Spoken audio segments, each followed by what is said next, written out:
Bismillahirrahmanirrahim. Students, today we shall start the topic of chromium of chapter number 14.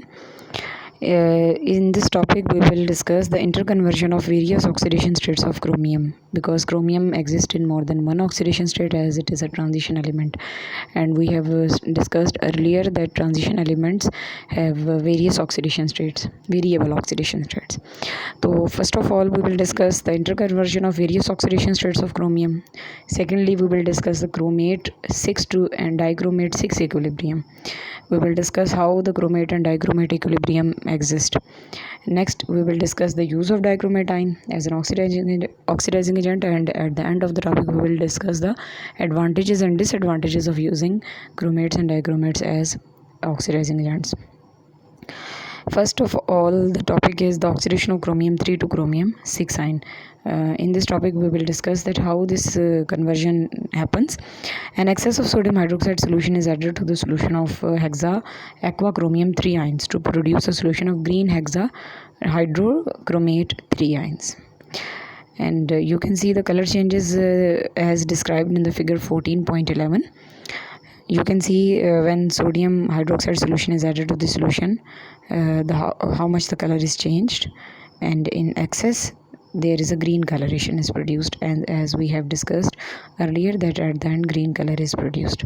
And this is the chemical equation in which you can see that CrOH6 3 plus ions upon reaction with hydrogen peroxide, they give CrO4 2 minus chromate ion. Next is chromium 6 chemistry, that how chromium 6 works in the chemical reaction. And in this the most important thing is that if the yellow chromate 6 ions, yellow color is produced by oxidation of chromium 3 ions using hydrogen peroxide, you can't convert them into dichromate ion without taking a precaution first. In the presence of acid, dichromate ions react with any hydrogen peroxide which is left in the solution from the original reaction. To prevent this, you heat the solution for some time to decompose the hydrogen peroxide into water and oxygen before adding an acid. यानी आप hydrogen peroxide add करके ये conversion तो कर लेते हैं, लेकिन hydrogen peroxide completely react नहीं करता, तो वो उसके अंदर जो है वो मौजूद रहता है सोल्यूशन में. तो इसमें जब हम ये कन्वर्जन कर रहे होते हैं क्रोमेट में इसकी क्रोमियम 3 की, तो इसमें मोस्ट इम्पॉर्टेंट थिंग ये होती है कि हम सबसे पहले हाइड्रोजन पेरोक्साइड को रिमूव करें. तो उसमें बहुत सिंपल है, हाइड्रोजन पेरोक्साइड जो है वो एक थर्मली स्टेबल कंपाउंड नहीं है, हम उसे थोड़ा सा हीट करेंगे तो हाइड्रोजन पेरोक्साइड जो है that will be break down into water and oxygen. So next is chromic acid is produced. Chromic acid का फार्मूला होता है H2CrO4. क्रोमिक एसिड जो है वो नॉर्मल सॉल्ट्स बनाता है, chromate M2CrO4 type, MCrO4 type salts बनाता है. ठीक है, इन सॉल्ट्स को हम क्रोमेट्स कहते हैं. क्रोमेट्स जो होते हैं they are soluble in water, और इनके कलर जो हैं वो ब्रिलियंट येलो कलर के सोल्यूशन ये बनाते हैं. ठीक है, और जब हम इन सॉल्यूशंस को एसिडिफाई कर देते हैं तो इनका येलो कलर जो है वो किस में चेंज हो जाता है, उसमें ऑरेंज कलर में. इसमें क्या होता है कि जो क्रोमेट आयन है CrO4 2 माइनस आयन, वो चेंज हो जाता है Cr2 7 -2 आयन में. यानी chromate ion is converted to dichromate ion in the presence of an acid. और विजिबली हमें इसकी कन्वर्जन का कैसे पता चलता है कि पहले सोल्यूशन ब्राइट येलो होता है और उसके बाद जब ये कन्वर्जन हो जाती है तो सोल्यूशन जो है वो ऑरेंज कलर का हो जाता है. अब यहाँ पर उन्होंने कुछ क्रोमेट्स के और कुछ डाइक्रोमेट्स के एग्जांपल्स दी हुई हैं, आप देख सकते हैं. इसमें पोटेशियम क्रोमेट है, सोडियम क्रोमेट है, लेड क्रोमेट है, उसके बाद बेसिक लेड क्रोमेट हैं, फिर बेसिक जिंक क्रोमेट्स हैं. फिर डाइक्रोमेट्स की भी एग्जांपल्स दी हुई हैं, आप देख सकते हैं. अमोनियम डाइक्रोमेट है, सोडियम डाइक्रोमेट है, पोटेशियम डाइक्रोमेट है. तो ये सारे सॉल्ट्स जो हैं वो एग्जिस्ट करते हैं, और ये मुख्तलिफ़ तरीक़ों से हम इनको यूज़ करते हैं लेबॉर्ट्री में. नॉर्मली हम क्रोमेट्स और डाइक्रोमेट्स को एज ऑक्सीडाइजिंग एजेंट्स यूज़ करते हैं. ठीक है, उसके बाद यहाँ पर जिंक के साथ रिएक्शन दिखाया गया है. जिंक के साथ जब रिएक्शन होता है तो जिंक आपको पता है कि ये जो कि ऑक्सीडाइजिंग एजेंट है. ठीक है, जिंक आयन के फॉर्म में होती है, तो जिंक जो है वो इसमें रिड्यूस हो जाती है, ऑक्सीडाइज हो जाती है जिंक जो है. ठीक है। उसके बाद नेक्स्ट जो है वो एसिड के साथ रिएक्शन दिखाया हुआ है, सल्फ्यूरिक एसिड के साथ इसका रिएक्शन है। और इम्पॉर्टेंट बात ये है कि क्रोमेट जब सल्फ्यूरिक एसिड के साथ डाइल्यूट सल्फ्यूरिक एसिड के साथ रिएक्ट करते हैं तो दे बिकम ऑक्सीडाइजिंग एजेंट। ठीक है। तो एसिडिफाइड जो डाइक्रोमेट्स होते हैं, स्पेशली पोटेशियम डाइक्रोमेट, इसको हम जो है वो as an oxidising agent use करते हैं, और प्रेफरेबली हम इसको ऑर्गेनिक केमिस्ट्री में as an oxidising agent use करते हैं, क्योंकि इसमें एक प्रॉपर्टी ये है कि ये ऑर्गेनिक कंपाउंड को ब्रेक डाउन कर देता है, पीसेस में चेंज करके, और एक कंपाउंड को दूसरे कंपाउंड में कन्वर्ट कर देता है, सेम जैसे पोटेशियम मैग्नेट 7 ये कर सकता है। ठीक है। इसमें यानी हम पोटेशियम डाइक्रोमेट को ये 3 यहाँ पे पॉइंट्स दिए हुए हैं, हम यहाँ पे इसको यूज़ कर सकते हैं, ऑक्सीडाइजिंग एजेंट के तौर पे यूज़ कर सकते हैं for the conversion of secondary alcohol to ketones, for the conversion of primary alcohol to aldehydes and primary alcohol to carboxylic acid.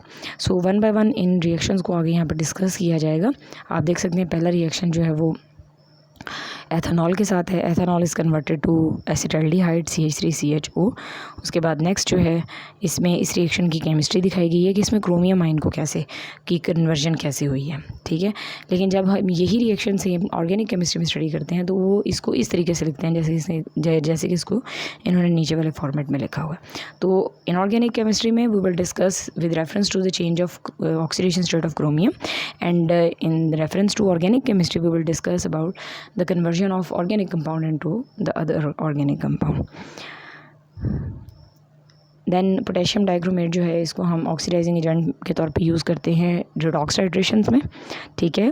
क्योंकि इस potassium dichromate becomes an excellent oxidising agent, powerful oxidising agent in the presence of dilute sulphuric acid.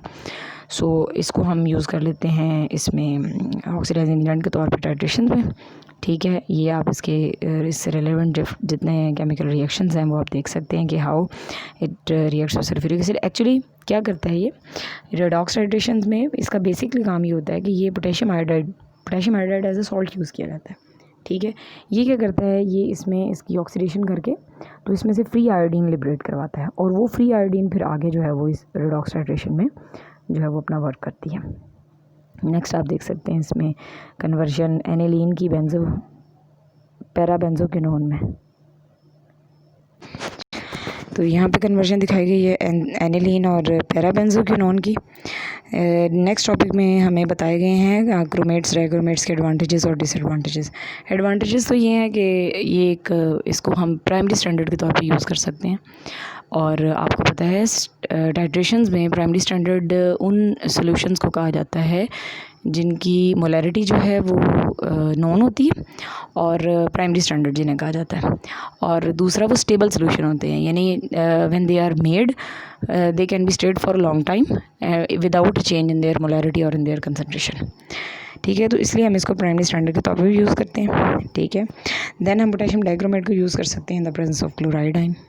ठीक है। तो ये इसके advantages हैं। Disadvantages का ये है कि इसमें कलर चेंज जो है वो वेरी डिफ़िकल्ट टू डिटेक्ट होती है। जैसे अगर हम पर मैग्नेट को यूज़ करते हैं तो उसमें डार्क पर्पल होता है एट द स्टार्ट, और जब एंड पॉइंट आता है तो वो लाइट पिंक हो जाता है उसका कलर।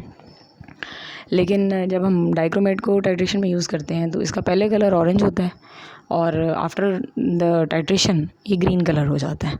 तो इसलिए एंड पॉइंट इसमें हम मेजर नहीं कर सकते एग्जैक्टली, और फिर हमें उस टाइम ये नहीं पता होता एंड पॉइंट जब ऑरेंज कलर आ जाता है तो कि इसमें पोटेशियम डाइक्रोमेट एक्सेस में कितना जो है मौजूद है। So these are some disadvantages of potassium dichromate in when it is used in titrations. Next है कि क्रोमेट आयन की हम टेस्टिंग कैसे कर सकते हैं। बहुत से हमारे पास टेस्ट्स हैं जिससे हम डिटेक्ट कर सकते हैं कि हमारे सॉल्यूशन में क्रोमेट आयन है या नहीं है। तो इसमें उन्होंने कुछ इसके दिए हुए हैं मेथड। इसमें अगर हम सॉल्यूशन के अंदर जिसमें क्रोमियम 6 आयन मौजूद है, अगर हम इसमें सल्फ्यूरिक एसिड डाल देंगे तो येलो कलर से फ़ौरन ऑरेंज कलर आ जाएगा। ठीक है। तो ये एक इसकी इंडिकेशन होगी, हम क्रोमियम को चेक कर सकते हैं। बेरियम क्लोराइड से हम इसको चेक कर सकते हैं। बेरियम क्लोराइड जैसे ही ऐड करेंगे तो बेरियम क्रोमेट का येलो कलर बन जाएगा। ठीक है। उसके बाद येलो प्रेसिपिटेट्स बन जाएंगे। फिर उसके बाद लेड नाइट्रेट से हम इसकी डिटेक्शन कर सकते हैं। लेड नाइट्रेट जैसे ही ऐड होगा तो वो येलो प्रेसिपिटेट्स बनेंगे जिसको हम क्रोम येलो कहते हैं, और जिसको पेंट पिगमेंट के तौर पे जो है वो यूज़ होता है। ठीक है। तो स्टूडेंट्स आज के लिए इतना काफ़ी है। इंशाल्लाह ताला हम इससे नेक्स्ट टॉपिक जो है वो नेक्स्ट लेक्चर में पढ़ेंगे। तब तक के लिए अल्लाह हाफिज़। अल्लाह ताला आप सबको अपने हिफ्ज़ अमान में रखे। दिल लगा के पढ़ें, ठीक है। अल्लाह हाफिज़।